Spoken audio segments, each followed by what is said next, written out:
Hello, everybody. Welcome back again. Today's blog, People to Know More About, John Taylor Gatto.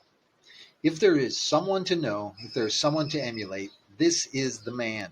I consider John Taylor Gatto as one of the most well adjusted and educated men I ever ran into. What did he do that was so important? He uncovered the real purpose of institutionalized schooling and demonstrated the potential of children. Every child can be important, unique, and incredibly valuable if only given the opportunity. Unfortunately, John passed away several years ago, but his legacy continues on in many ways. One is with autonomy. It's certainly one of the motivations that keeps me going, and of the belief that no matter how bad things get, there's always going to be an abundance of opportunity for good. John was a teacher, his students shined. From 1989 to 1991, John won the New York City Teacher of the Year award 3 years in a row, then the New York State Teacher of the Year. Yet the school administration considered him a thorn in their side. His methods were unconventional by today's educational standards, but his results were truly amazing. His students were regularly making the newspapers and getting on the TV news in New York City for astounding feats. A group of his students led the successful effort to erect a monument to John Lennon in New York City's Central Park. Another represented himself in a small claims court trial so well that he was invited to lecture at Columbia University's School of Law at 12 years old. John had an incredible scrapbook of his students' accomplishments that was thicker than most encyclopedias. John wrote several books on the subject of institutionalized education. He was very critical of it.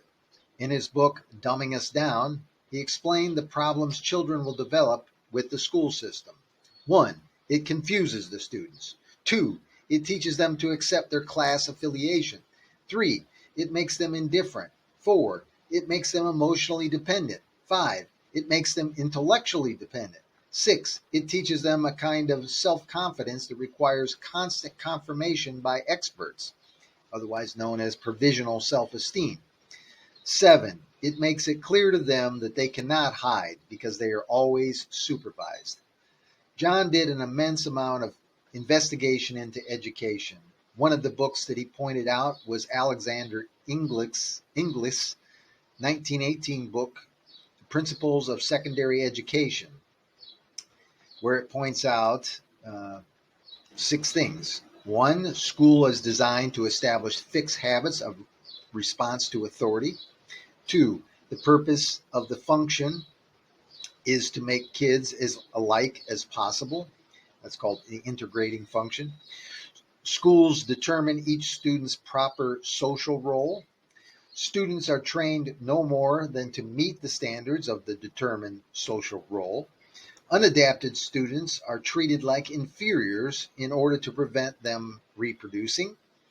And finally, six, small fractions of selected students are created in order to continue the school system. John's work spoke to me in a number of ways. It certainly woke me up to the programming I received as a child.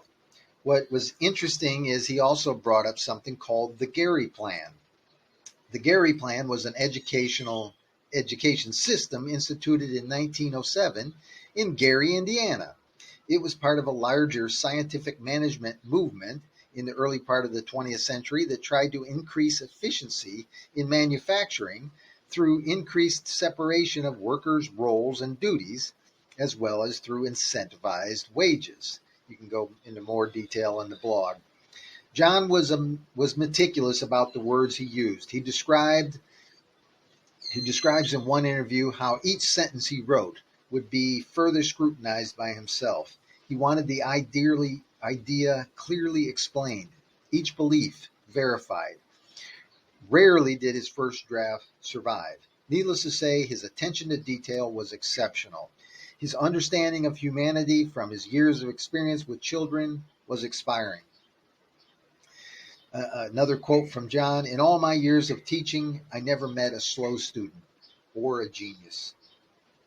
His patience with every child showed that the potential of each individual can be realized. I speak highly of the autonomy course. One of the reasons is because of its affection for John Taylor Gatto. In fact, John Richard Grove interviewed John back in 2011, and I've got a video called "The Ultimate History Lesson" with John Taylor Gatto that you can find on the blog. If there is one person that I could recommend to pattern our interest in humanity and understanding of it, John is one of my favorites. If you ever want an interesting discussion with me, this man is certainly someone I can speak highly of for hours. Rest in peace, John Taylor Gatto.